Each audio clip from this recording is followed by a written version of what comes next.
Hey everybody, this is Insignificant Man, back for another episode. Thanks for joining me, and if you like the episodes, go ahead and hit subscribe and like, and I hope I'll see you here in the future. If you want to listen to my episodes on podcast, I'm available on multiple platforms from Spotify, Google, RadioPublic, Breaker, and others. So if you can't watch YouTube, maybe you can listen to me on podcast. All right, let's get started. Today I wanted to wrap up a series of 3 recordings with this one. It's going to be about meditation techniques, still going along the line of healing. So we're working on healing. We need to heal our mind, our body, and our spirit.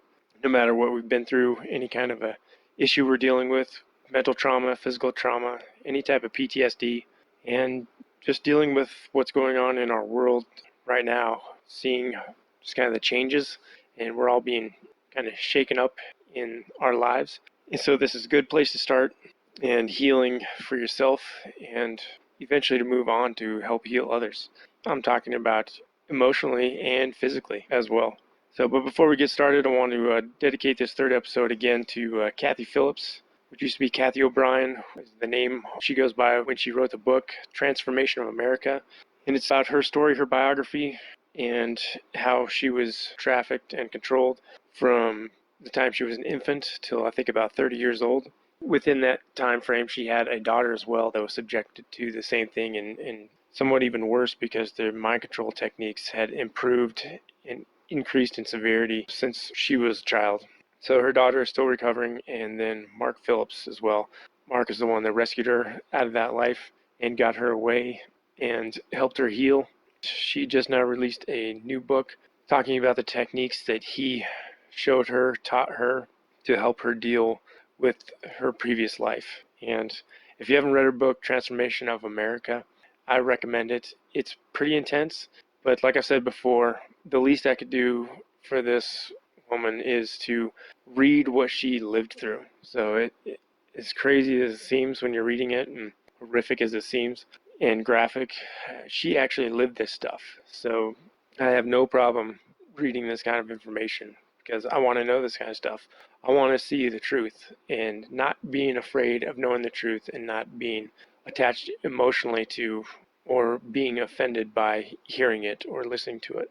To get started here, we're going to start with the mind, and then we're going to go to the body. The last 2 episodes has mainly been about starting with the body, but we're going to go with the mind, the body, and then the spirit.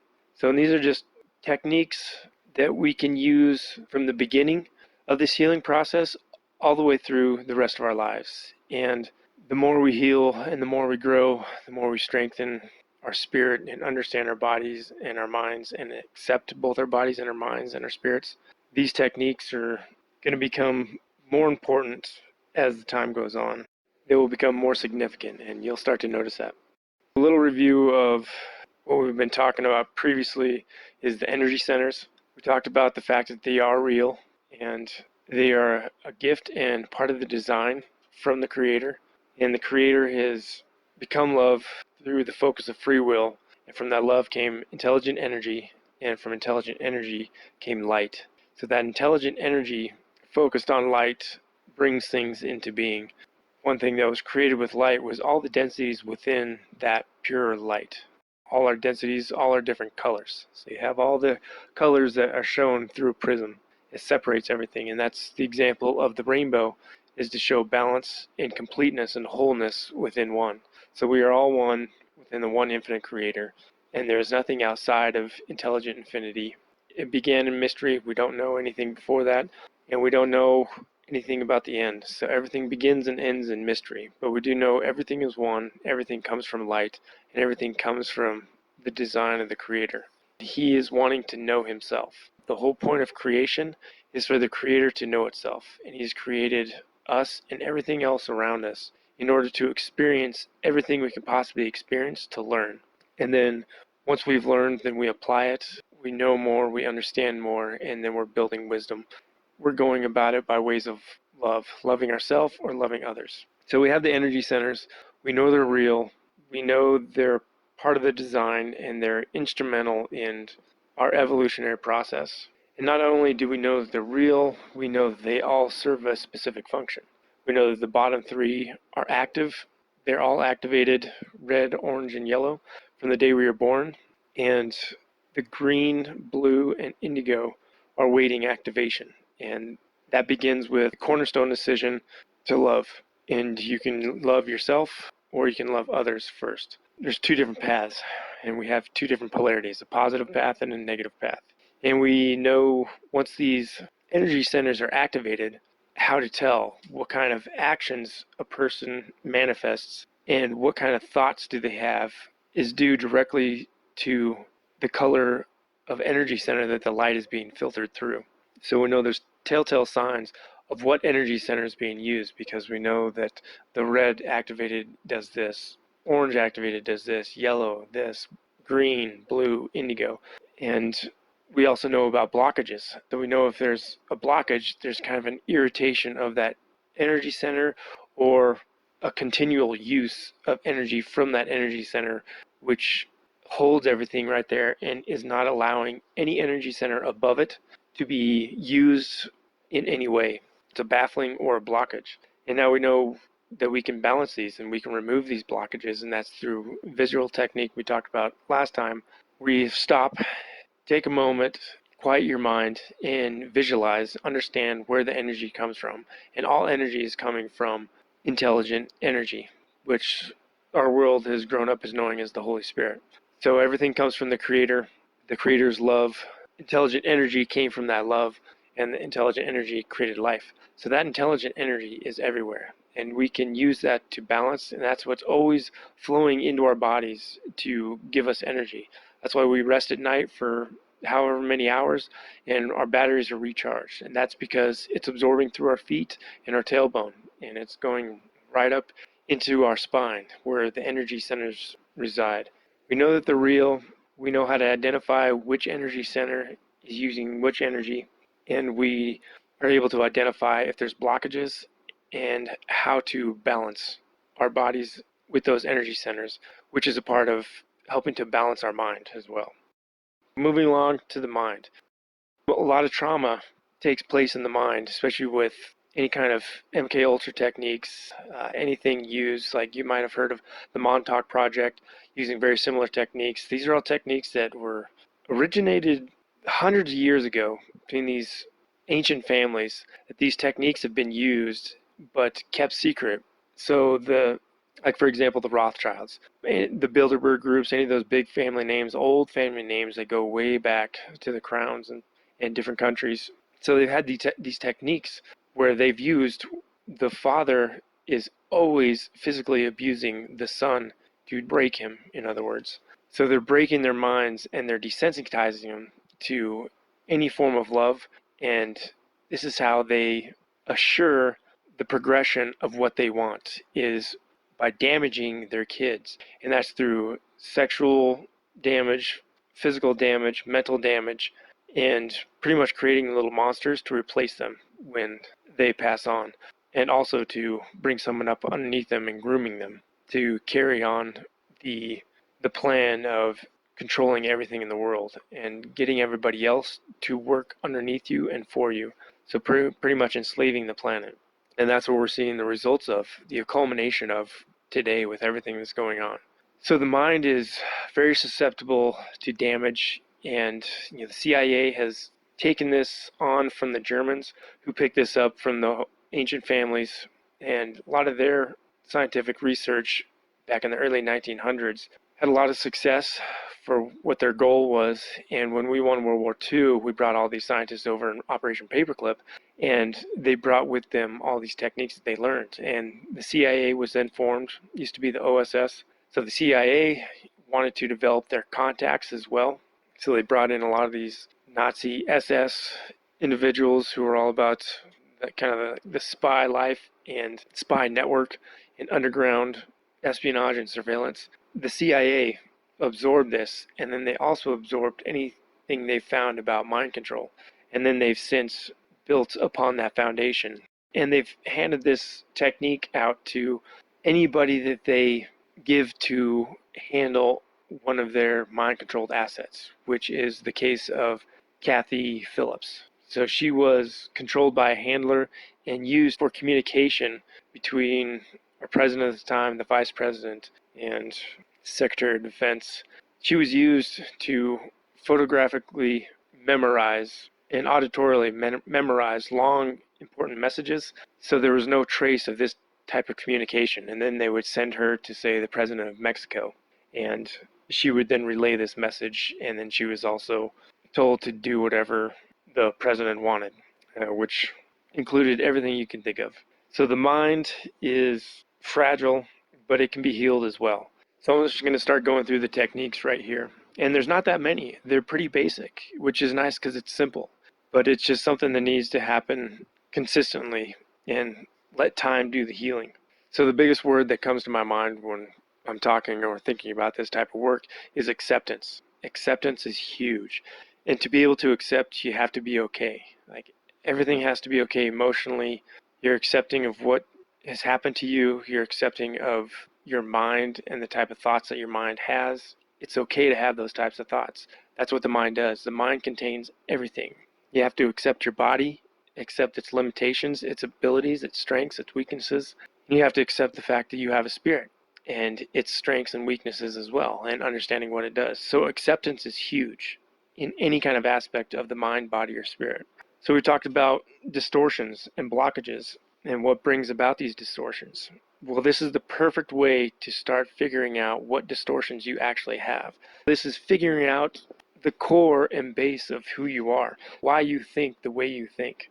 We want to remove as many distortions as possible because we want to come down to pure truth. We want the foundation to be as strong as it could possibly be. So we want the truth, the absolute truth, to be that foundation.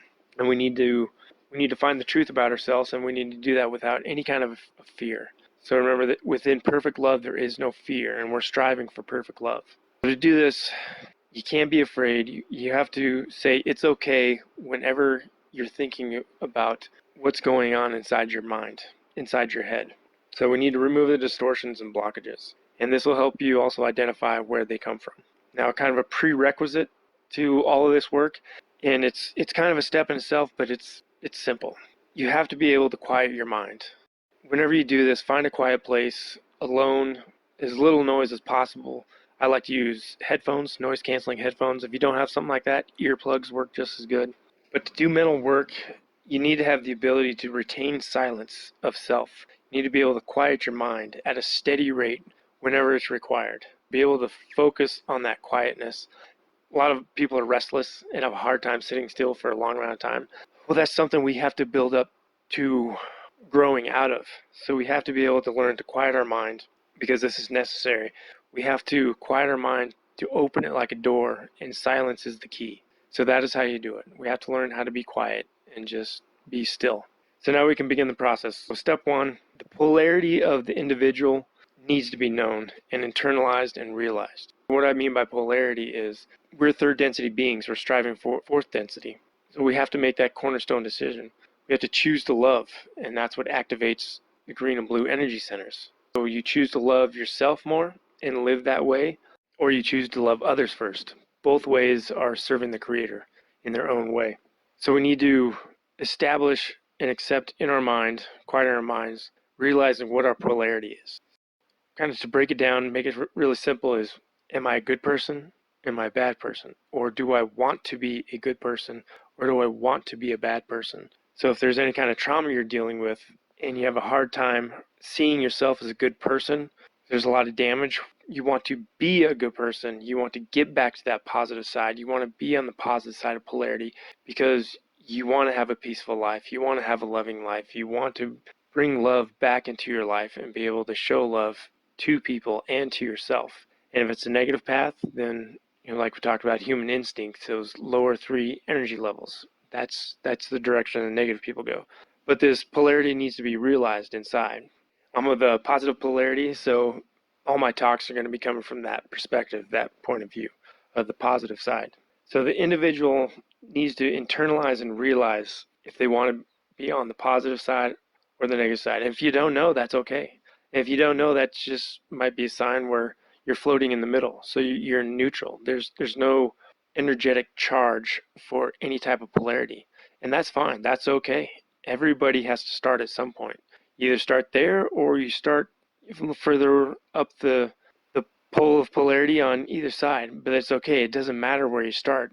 What matters is you are starting and you're starting to do the work. Internalize that polarity. Become aware of this process. Begin to focus using free will, just like we talked about the Creator became aware and began to focus with free will as well. So it's the same process. The beginning is awareness. And so you're starting that right now. Now we need to begin to focus. So we're focusing with free will and awareness. The next thing inside this first step is identifying everything within inside yourself, within inside your mind that you approve of and things that you don't approve of. Here is the essence of this first step, and it's balancing. Everything is balancing. And if I didn't mention that before, that is the basis of these techniques, is balancing. So to begin healing, to begin preparation for this type of work, understanding that we're balancing our mind, we're balancing our bodies, we're balancing those distortions and those biases, and we're becoming okay with them by the process of balancing. And so once they are balanced, there's no judgment. It removes judgment on yourself, and then when you focus it outwards towards others, it removes judgment towards others as well. So we want to identify everything in our mind that we approve of and everything that we don't approve of, everything we disapprove within ourselves and about ourselves. Then we need to be able to balance each one of these things that you identify with a positive and negative charge of its equal. So an example is patience. Within yourself, within your mind, there's patience. You are capable of being patient. Whether you're good at it or not, that really doesn't have anything to do with it right now, but you are a patient person. You also understand that you are the exact opposite of that, which you are an impatient person. There's times in your life when you are impatient. You are balanced with both and you accept both, but you identify between those two what you approve of and what you disapprove. You identify both and you acknowledge that you are both of these things because you're capable of both these things. And that's what proves that you are both, because you're capable of both. Because through free will, we're capable of anything and everything. Everybody's mind contains all things. Everything is possible. Everything is permissible. It's up to us to find out what is beneficial. And this is where we begin that process. This is how we find out what's beneficial to us. And we have to identify our polarity first. Once that polarity has been identified, then we go through and identify everything within our mind. Everything that we can identify that has some kind of a charge. Like I said, patience or impatience. Some other ones along that line is love and hate. So you're capable of love, you're also capable of hate, and that's okay. It's okay to be okay with this because you're accepting it, and that's the process. You're wanting to accept being okay with being a loving person, and it's okay that there are times that you do hate. Sometimes you're a serious person, sometimes you might be a light-hearted person. It's okay. So you're identifying everything within you that has a charge, and you're matching it with the exact opposite charge. A lazy person, you might say that's more of a negative charge. Someone who's proactive, that's more of a positive charge. So you have both of these inside you because you're capable of both. Okay to be capable of all things. And that's what really will essentially, in the end, remove judgment, anybody's perspective of judgment on somebody else. Where that serial killer, that extreme murderer, or the genocidal maniac, I don't need to judge him anymore because he's capable of everything I'm doing because he's human. I'm capable of everything he's doing because I am human. Everything has just come down to his choices. So those were his choices. It's not that we have to judge him by those choices, but understand the process. The Creator is learning from every single one of us, and everything is permissible, but not everything is beneficial. So it's okay. You don't have to judge yourself. You don't have to judge others, because anything they're capable of, you're capable of as well. But it comes down to what you choose to do and show that love in whatever way, and that love in your actions are serving the Creator. And it eventually comes down to us being able to better serve the Creator more efficiently by learning and knowing and becoming knowledgeable and becoming wise. So you wanted to identify as many things as possible. I gave a few examples: patience, impatience, love, hate, seriousness, lightheartedness, laziness, proactiveness. So identify as many things as you can. And especially the things that you find you're really emotionally attached to. Like one thing might be abortion. To yourself in your mind, I believe in abortion, or the exact opposite, I don't believe in abortion. You're pro-abortion or you're anti-abortion. It's okay for both those things to exist in your mind because you're capable of both things, so they both exist. So it's okay. It's just up to us to choose what we approve of and what we disapprove of. Another kind of sensitive topic is racism. Another one is something along the lines of political perspective. Another one might be have to do with transgenderism or homosexuality. Identifying in yourself. Those charges, those thoughts, and matching them with the exact opposite, and finding the balance between the two, and saying it's okay for those things to exist inside my mind because everything does exist inside my mind. All right, so that's the first step. The second step is to completely accept everything within inside your mind. You're accepting this completeness that you found, the balancing of all these things that you found in your mind. Don't pick and choose, just find them and balance them with their opposite charge. Once you start picking and choosing, which you're trying to deny the fact that that's even existing inside you, that causes blockages, that causes the distortions. So once you block that, you're creating a distortion and you're creating a bias. And you can find these biases by the emotions that are attached to it, because there's something down in the core of you don't want to accept. And it comes down to realizing that it does exist inside you but you're not wanting to accept it. So it's an imbalanced charge. So you want to balance that. You want to balance it with the exact opposite and saying it's okay to exist inside me because everything is permissible. It's up to me to find out what is beneficial from my perspective and my point of view. So, and everybody's different. If somebody else has a different perspective, that's okay, because everything exists inside everybody's minds. So everyone you see around you, they have the capability of doing everything themselves. Anything you can do, they can do. Anything they can do, you can do. You're capable of. Everybody's capable of everything. So it's what we choose to do is what brings about our polarity. Accepting this is huge, and being okay and being comfortable and smoothing those edges out.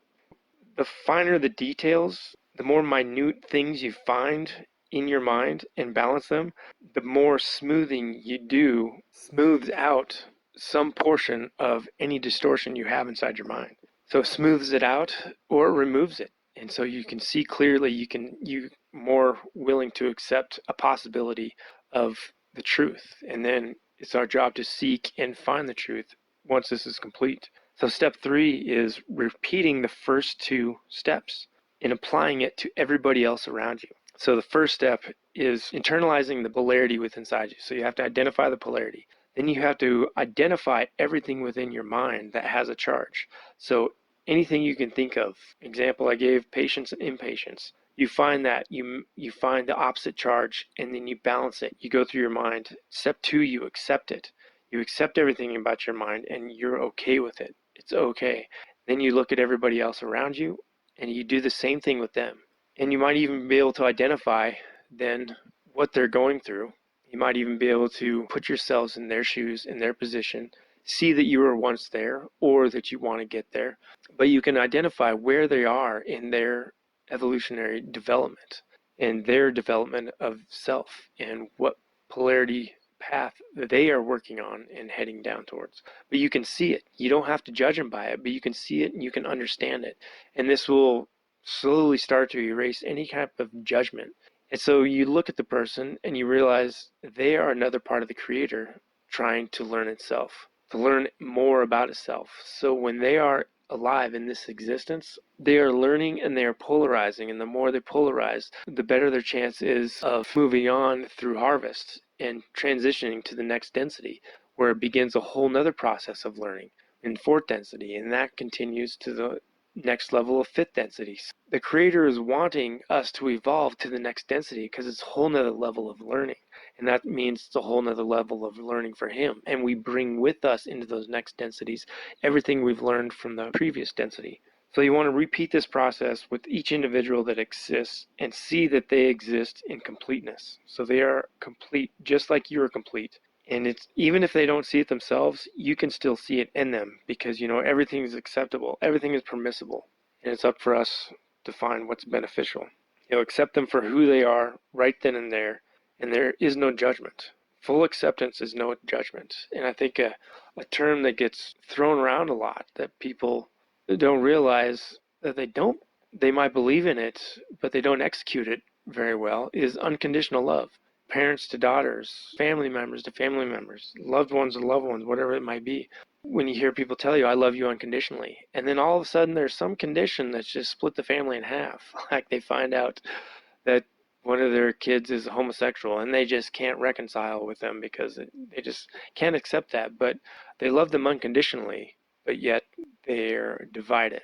Maybe take some time to think about what exactly does unconditional love means. It means that there is nothing in the world that person could possibly do to make you not love them. And that's just not emotionally or in your mind saying, I love them. That's physically showing them through your actions. So if you're showing them actions that don't include loving actions, so if you're having a hard time displaying all compassionate love, that's a blockage in that green ray center. So you want to remove those blockages and you want to be okay. You want to smooth out those distortions, and where you can come back to showing that person love just by something as simple as being kind to them, talking to them. Even though you don't agree with their lifestyle, it doesn't mean that you have to totally shun them. You can still love them. You can still show them love. There's still plenty of opportunity for showing love. And I think there's actually even more opportunity to show love to someone that you don't agree with their lifestyle. They can have their lifestyle and you can have yours. And neither one of you has to agree with the way they live and say it's not for themselves. But at the same time, you can all agree to still treat each other with respect and love. And so we're looking out at the individuals around us and accepting them for who they are as well.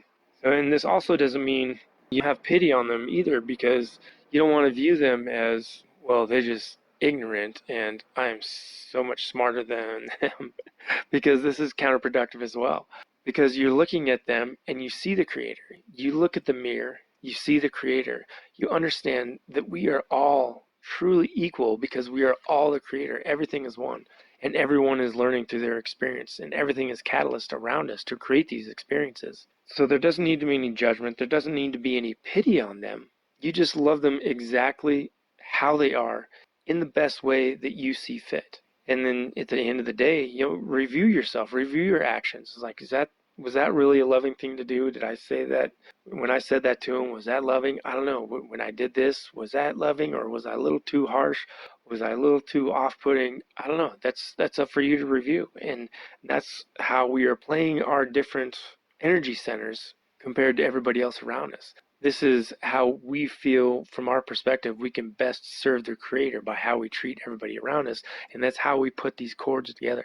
That's how we put these different colored energies together and use them in a unique fashion that is unique to us, making us us. And every day we're working on trying to improve that and learn from that. So the ability to understand each balance is necessary, and understanding that it's okay for it to exist inside your mind. So you want to find the balance, and you want to accept the balance, and then you want to view and accept the balance in others. So it's really simple. It's just 3 steps and a prerequisite to quiet your mind. So once you're able to quiet your mind, you can start to look internally and analyze yourself from within. And step 1, you have to identify your polarity. So find all those things within inside yourself that you approve of and disapprove of. And once you find those things, then you balance them. You find something you approve of and you balance it with the exact opposite and what you don't approve of. And as you go through it, you start to find your polarity and realize what direction you're headed. And if seems like a low polarity, it'll be kind of a neutral charge. And that'll let you know what direction you want to start heading. Step 2 is accepting all these things, being okay with it. Because remember, everything is permissible. It's up to us to find out if it's beneficial. And by finding out what's beneficial, not just to us, but since we know that no matter if we're positive or negative, we're serving the Creator. We're finding what's beneficial to the Creator. If we decide that we're on the positive path, then it's what's beneficial to us because it's what's beneficial to the Creator and what serves the Creator. And the positive path is the path of unconditional love, heading towards wisdom. Love and wisdom, and that's what we're going to start looking for inside ourselves. And we're, like we said, we're finding a starting point. Step 3, do the exact same as step 1 and 2, only look outwards at everybody else. Look at everybody around you, people that annoy you, people that make you happy, family members, friends, coworkers, kids, you name it, everybody you can think of, anybody you interact with. Look at them, see the Creator, find the balance within them as well, and then accept it. Right, so that's the mind. Now we're doing the body, so moving on to the body. This is very similar. We have to be able to identify those things about our body that we like and don't like, and we need to balance them with the exact opposite. And we need to understand that our bodies are capable of this, but it's okay. But it's our choices and our understanding of what we approve of and what we disapprove of, which brings about our actions. Step 1 with the body, understand the full truth about the body.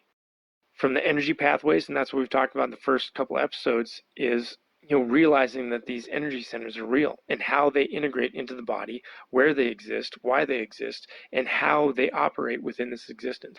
So how they operate in connection with our body, mind, and spirit.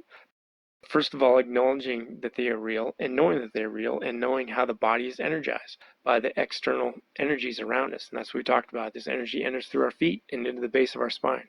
Any interaction enters through the base of our spine.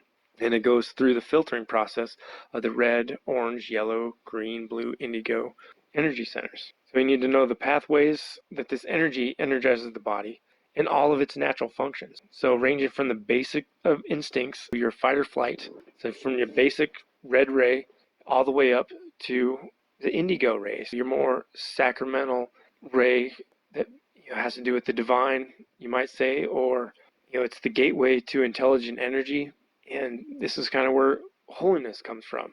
This is the intention of holiness, is to treat your body as a temple and make it a temple, and to dedicate your life, your mind, your body, and your spirit to becoming a sacrament and to becoming that temple. And that will open the door wider and wider for intelligent energy to come through.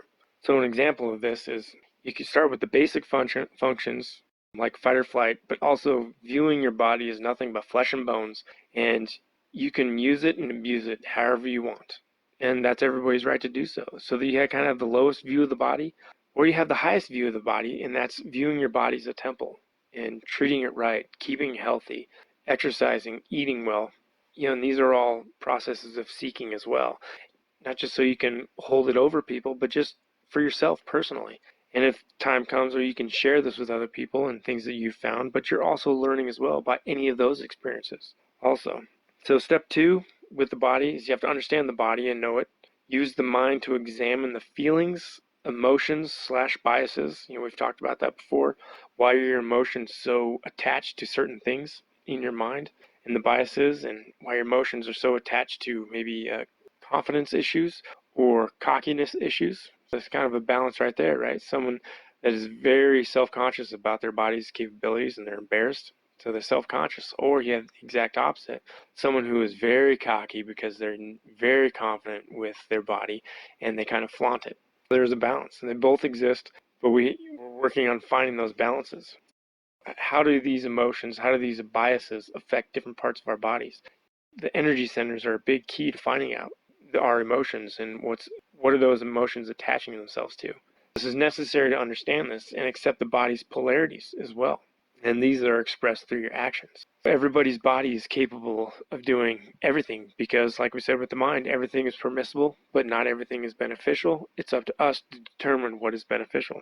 So the body is a creature of the mind. So understand, this is big in sports, is visualization. It really is true that the body is a product of the mind. You form it by your focus, the energy that you put into a task, your will that is focused towards exercise, towards better diet, or laziness, and you really don't care about your body and you're letting it go. You have a balance right there, but it's accepting both of those are okay. But what do you want to do? And that's based off of what do you think is more beneficial. And then will is implemented. You're becoming aware, so you exert your will, you put energy towards that focus, and you drive towards a goal. And you're wanting to mold your body in whatever way your mind is visualizing it wants it to be. But the body is a product of the mind. So you even need to figure out the biological biases as well. So the completeness and understanding of this necessary balance of your biological bias is huge as well. So it needs to find full expression in understanding this. A perfect example of this is homosexuality. And I don't bring this up to pass any kind of judgment on homosexuality. Our society is doing that enough. First of all, they're people, like we've been talking about. Look in the mirror, see the Creator. Look in everybody else, see the Creator. They are people. They are humans just like anybody else. Someone that has a homosexual lifestyle, I might not agree with it, but that's their choice. It's not my choice. Now, if that lifestyle starts infringing on me personally, then, what's the most loving thing I can do to either remove myself from the situation or to let them know, hey, that's not for me. I am not about that. I hope you respect that. Sure. But that doesn't mean I hate you, because there's plenty of opportunities for love and experiences of showing love to anybody around you. And that includes anybody with a certain type of lifestyle. So identifying and balancing the biological aspects of your body, this has to do also with understanding reincarnation. So we know that reincarnation is real. There's so much evidence for it by all these kids around the world. I think, there's over 3,000 kids that somebody has done some research for in just the last year. They've documented that these kids have been born with this knowledge of past lives, and they verify every single case. It's a huge phenomenon, and people are aware of this and recording it. And you can't deny the evidence. But in the raw material, they talk about this and say this is absolutely true because it's necessary, because we have such short lives. And so when we reincarnate, we go through a process of forgetting. So we do not remember our past lives. It's because that puts the fullest potential behind every single action that we take, because they're wanting us to build up that polarity towards positive or negative. The forgetting is huge. If we remembered everything, there'd be less strength in each one of those charges, so we would polarize slower. And this way, when we forget our previous lives, every action we take has more power or strength or energy behind each choice. The choices are huge, and they're helping us polarize. When we reincarnate, we have the choice to reincarnate as a male or female. Knowing this really helps us understand this. And so why is there such a rise in homosexuality? And everyone thinks it has to do with sin, the whole religious world. Oh, sin, there's just so much sin rampant in the world. Well, there's a lot of imbalance in the world. Definitely. Sin, the connotation of sin just brings so much judgment, and right away you're judging. And what we're trying to do is remove judgment. We're trying to recognize balances, and we're trying to recognize the Creator in ourselves and in everybody else. And this is the whole philosophy of treat your neighbor as yourself. Treat your neighbor the way you would want to be treated. But understand that when we're reincarnating, it's possible that we've reincarnated in previous lives as the opposite sex of what we are now. And so in the raw material, they talk about when people have reincarnated over 60% of their lives in, say, a male gender, and now they're incarnated in this life as a female, they're going to have a lot of issues, because that's why you have a lot of homosexuals now that tell people, you don't understand. I am a woman who is only attracted to women. And that is very true. Like, they are not lying to you. And so for us to be able to understand this, I think it helps smooth out, like we talked about before, it smooths out more distortions, because we have more knowledge of what is really going on, and we have more understanding because we have more knowledge. And that can bring wisdom towards how we treat people, and brings us to be able to identify what they're really going through, and they're not lying. A woman that is only attracted to women, or they're very attracted to both sexes, you got to immediately look at reincarnation. And they've lived so many lives for so long, with the majority of it being in a specific gender. Now in this life, they've reincarnated into a different gender, and this is by their own choosing before incarnation, and it's done for a reason. And that's why we have to stop and meditate and think about this, is what is the reason? When they reincarnate, their higher selves, they're planning all this, and they have the freedom to plan as they want.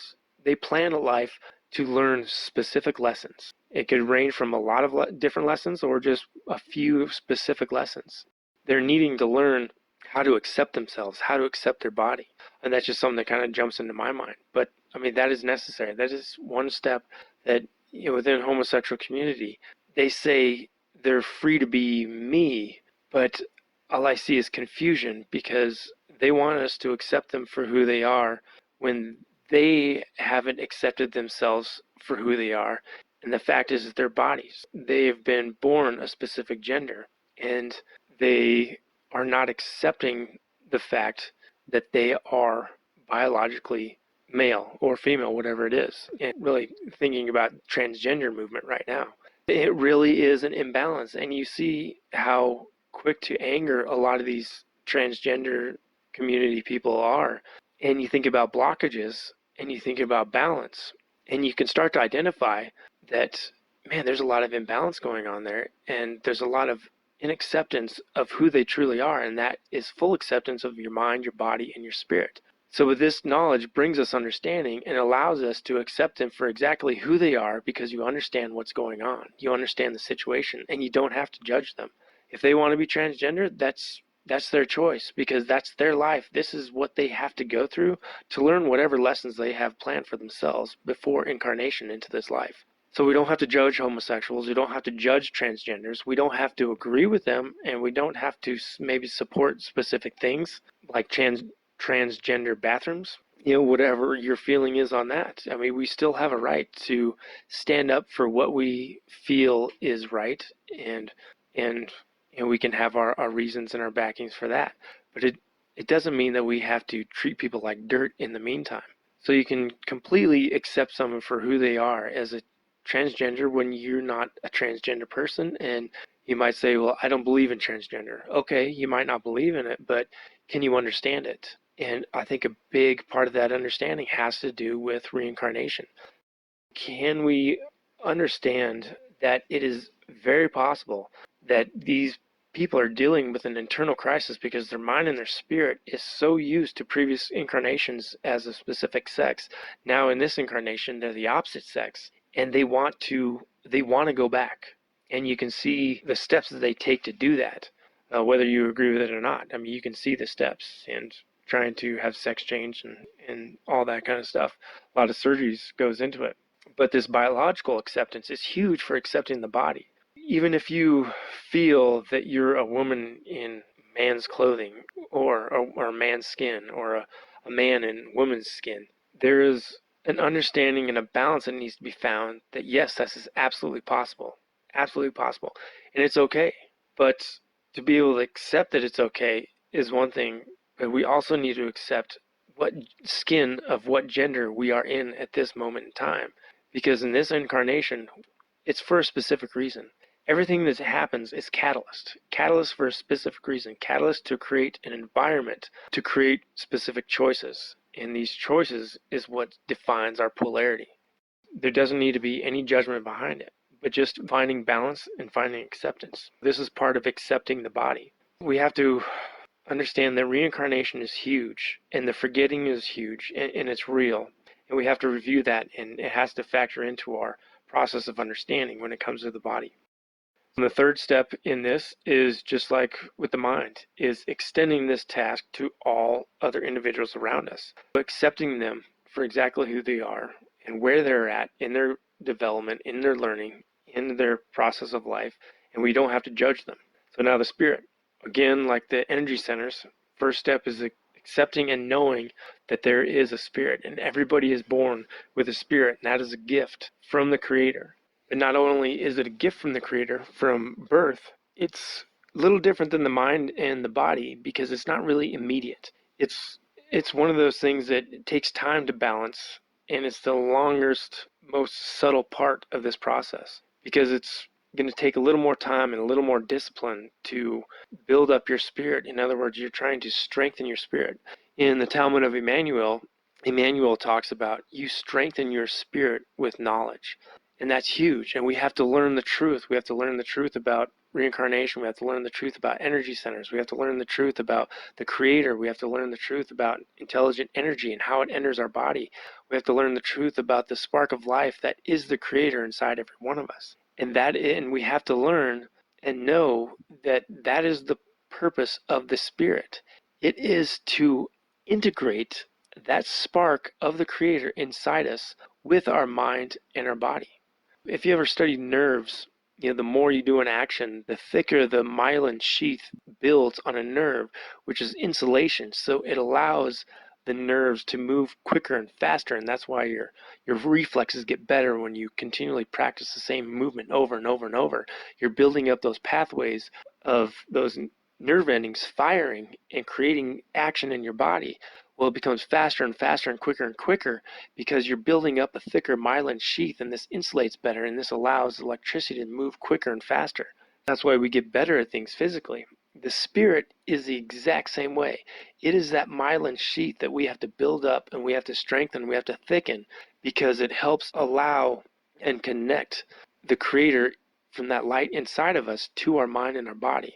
We have to work on merging those together, so that's why it takes longer through the process of developing the spirit, because it's a slower process of building up that thicker myelin sheath or building up the strength of your spirit. And not only does it take a little longer through more discipline, it's also more of a subtle process where we might not recognize our spirit is strengthening. It still is strengthening. And being able to understand these subtle little things that we do, especially with these techniques right here that we're talking about. It's this subtle little work that you begin with that can have more significance later, and you start to see the significance later when you start to build up the strength in your spirit. So like I talked about before, the whole purpose of the spirit is to integrate the upreaching energy that comes in through our feet from intelligent energy to meet the downpouring energy of that light inside us. That light inside of us is the Creator. It's intelligent infinity, and it's inside us, and it's always drawing in the energy from our feet. And so it's kind of, to visualize it, it's like a spiral of fire and wind. And the energy coming in through our feet is the polar opposite, so they're attracting, and the job of the spirit is to blend those two things together. And that's what our goal is. That's what we're shooting for. And that involves the energy centers as well. And that involves the mind knowing and understanding this process and understanding the body. And if there's any kind of a blockage, like we talked about with homosexuality, if there's a blockage and a lack of acceptance of your biological self, then that creates a blockage. And we're trying to remove those blockages because remember, we have to activate our primary rays, which are red, yellow, and blue, in no less than a minimal way to be able to communicate with intelligent infinity. So any kind of a blockage prevents that. And that's where we're trying to remove blockages, and we're trying to learn the truth and the full truth. And we're trying to integrate those two together, educate ourselves, become knowledgeable, gain understanding, and become more wise to everything that's going on and the truth about ourselves. So at this point, it's really building up to kind of this moment right here where you've balanced the mind, you've balanced the body, and now you're understanding the spirit, and you're going to balance the spirit with the Creator and that internal energy, that light inside you, downward spiraling light from inside you that attracts the upward spiraling light that comes in from the planet through our feet and our tailbone. So now we have the mind single pointed and focused with silence. Remember, the key is silence. The mind is open like a door, quiet, and it's focused. It's single pointed. It's balanced and it's aware. The body is comfortable in whatever biases and distortions it has. It's balanced everything out. You've accepted your body and you've balanced it. Now you've prepared it for working with your spirit and strengthening your spirit. So when the body and mind are receptive and open, the spirit can become a functioning shuttle or a communicator, like I talked about with those nerve endings, that myelin sheath. It's becoming that myelin sheath to close the communication, well, actually to open the communication, but let those nerve endings, let that electricity flow through and communicate to each other. And a perfect example of what's going on inside our body is a perfect example of what's above. So as above, so below. Our bodies are mimicking the evolution of life from the Creator. The spirit can become a shuttle, and it can become a communicator for connecting that individual light inside of you and the light streaming up towards it, which can be called a creative fire, like I talked about before. You can visualize it as like a column of fire and wind, and that's moving downward from the light inside of us towards that energy that is coming up through our feet. So they meet, and where they meet depends, has to do directly with our energy centers. What we want to visualize is that internal energy, that downward spiral energy, attracting the upward spiraling energy from the planet up through the red ray. We want that to meet in a specific energy ray, and that where you can visualize them meeting, you can then use that energy ray. But the spirit is what connects that energy ray to that energy. So you have our two nerve endings, the energy ray and the internal light, the downward spiraling and the upward spiraling, both attracting. You join them together in a specific energy center. Then the spirit's job is understood. The spirit, the stronger it is that myelin sheath that closes that loop, that opens communication between the energy of the energy center, say green, we'll just say green, and the internal light of the creator inside of us. That birthright that everyone is given from birth, that spark of life, the North Star, the guiding star, that is the light inside of us. And so as an example, because I'm going to be going here in other talks, is the green ray energy center. When you can bring them together in that energy center and strengthen your spirit enough to let them communicate, you become a vessel for intelligent energy to flow in and to flow through your green ray energy center, and that brings out the green ray light of the creator, which is pure light, pure intelligent energy. There is nothing more pure than what is coming from the source, that intelligent energy. So when you start emitting this green light is the secret to healing. This is the secret to building things. And what you're doing is you're becoming a conduit for the light of the creator. You're filtering it through the green ray, and you're making it available to anybody around you, which is all the creation around you. You offer it to another individual that needs healing, which that individual is another part of creation. So that part of creation is needing healing. You're the creator, so you are part of the creator trying to heal another part of the creator.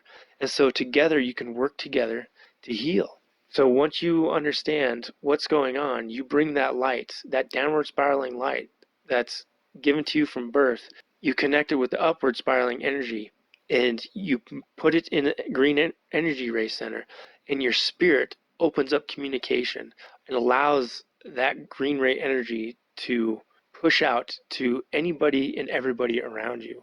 And now you're giving an individual an opportunity, the ability to open up their violet ray center at the top and accept this green light energy, and through their belief and their faith and what they want to reconfigure, they can heal themselves and they can change the configuration of their body. And it's all done for a process of improving service to the creator, for the creator. We're healing the creator. The creator is healing itself because we are all one in creation. It's really an amazing process, and it's really simple too. It's just understanding the reality of everything involved. That light inside of us that is intelligent infinity, the upward spiraling light that is from the creator to the star, to the planet, and it's intelligent energy attracted to that light inside of us. It brings it through our feet, through the red ray, and it joins it. And then so from here, developing in strength and, through disciplines and time, you can move this to different locations in your energy centers. So you move it from green to blue, and this is kind of more of a showing of wisdom and teaching. And then also for learning, because there's an energy transfer there, and I'll cover energy transfer in another talk as well. There's all kinds of different types of energy transfers. And then eventually we're talking about the indigo ray. When you can let this internal light of the intelligent infinity, the creator inside of us, move up to the indigo ray, it attracts the upward spiraling light. It joins there. The strength of our spirit opens up communication, and then it allows pure intelligent energy from the source to enter into our body through the pineal gland, and that is the indigo ray energy center. Once we've understood its full process and understood the reality about all the parts involved and what their functions are, the next real step is a willingness to serve and how you want to serve. And by learning this and learning your new capabilities, learning that you are the creator and the creator is capable of anything, because intelligent energy doesn't know limitations. Our spirits don't know limitations. So we understand how the communication of the creator in us and our energy centers, our body and our mind. Now there's a willingness to use this to serve. And in what fashion do you want to serve? And like I said, we've started this whole process with understanding the internal polarity. Where do we want to go? And it can start small. It can definitely start small. It could start so small, such as, I'm just going to be nicer to my husband or my wife, or to my brother or my sister, or just to family members. I'm just going to be nicer to my friends. I'm going to make a change. It's super simple. Just starting with small little changes at work, at home, you name it. Understanding a willingness to serve after learning about this new capability. And it's an infinite capability. It really is. And the purpose of opening up this channel and understanding the ability to open up this channel is to serve in a more dependable way, like we've talked about. A more effective and a more dependable way, serving the Creator. And positive or negative, we're all serving the Creator in one of two ways. And the more you do this, the stronger and more capable you get in this, the more commonplace it's going to seem to you. Your understanding of reality is definitely going to change. And you're going to start seeing things in a different light. And that perspective starts with seeing yourself as creator, seeing everyone around you as the creator. And you are serving the creator by experiencing life. And you're making choices, and he's learning from you. He's learning from everybody. And we don't have to hurt each other. We don't have to treat each other in a negative way. We can change our perspective of love, what it really is, its source, where it comes from. It's the most powerful source in existence. Now, how do we show that? How do we bring that to our actions? And how do we improve on that? So the purpose is just to be more effective and more dependable, and to be able to help more intensely, I guess you might say, also everything around us. So, everything is one. We're all one in creation. There's nothing but unity. The prism is a perfect example of this, splitting out all the different colors and the densities within one white light. That's love. The creator is love. From that love came intelligent energy and light. And all this together brings joy. And joy is real. Like, joy is amazing. It's kind of like something you can use to judge where you are in your service, or also judge, with your emotions and what's going on. And it's the heart of the evolution of the spirit. And that's the next biggest step. Is not the evolution of the body. It's the evolution of the spirit, because the spirit, remember, is the connection between the creator and the body and mind. Don't forget, like we talked about before, I think it was 1 or 2 episodes ago, but all of this would be a waste if it's not kind of solidified. All these lessons and everything you're learning here, if it isn't solidified within meditation and contemplation and prayer. This really is a way to solidify your learning. Take the time to practice these techniques, visualize and understand the truth about your body, meditate on it, contemplate on it, and just open yourself up to the understanding of it. Just think about it. Any part of the day that doesn't need to be, you don't need to be engaged or active in a different task. Think about this stuff and roll it over in your mind. Just think about it. Just put a lot of thought into it. And that right there is even almost meditation itself. I mean, it's definitely contemplation, but you can contemplate this stuff anywhere you go. But just give it some thought, give it some time.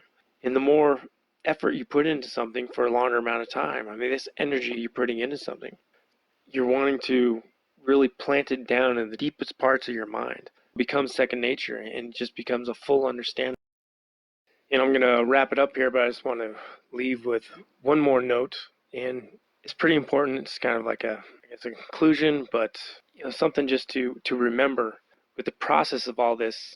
These last 3 episodes, everything we've learned and talked about, discussed in these last 3 episodes, putting it together, taking kind of baby steps, starting at somewhere and eventually moving up. But at some point, body, the mind, and the spirit will be so smoothly activated and balanced. Everything we understand about it, it'll become so activated and balanced that these techniques will become more significant. You'll really start to notice things happening, changes being made, building up polarity, building up strength in the spirit, a balancing of the mind and body, more of less emotional reactions to everything, becoming more aware, you're understanding, you're becoming knowledgeable.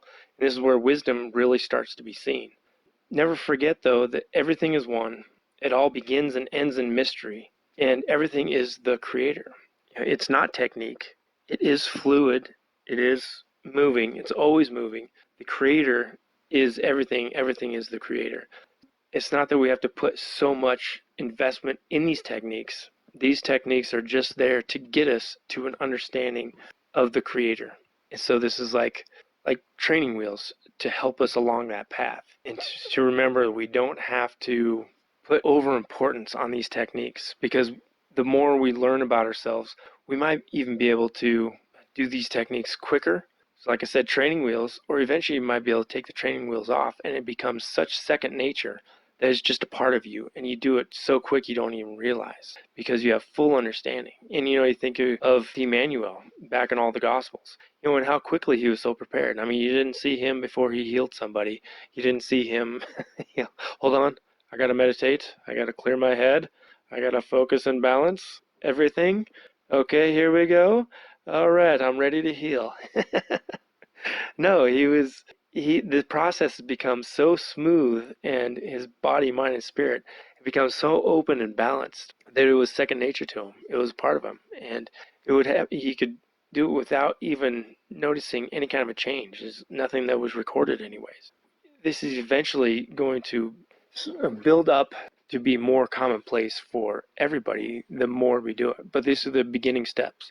It's the beginning steps of healing. It's the beginning steps of understanding. And healing is brought when you do have understanding to yourself and to others. We are the creator. We need to see ourselves as creator. And that starts with understanding. That's all I have for this episode. It's kind of a completion of the last two as well. So kind of a three-part series, I guess you'd say. Hope everybody listening enjoyed it. And if there's any questions, let me know. Feel free to write me in the comments section. Everybody feel free to comment how they want. So this is Insignificant Man wrapping it up for another recording. And everybody take care. I will talk to you later.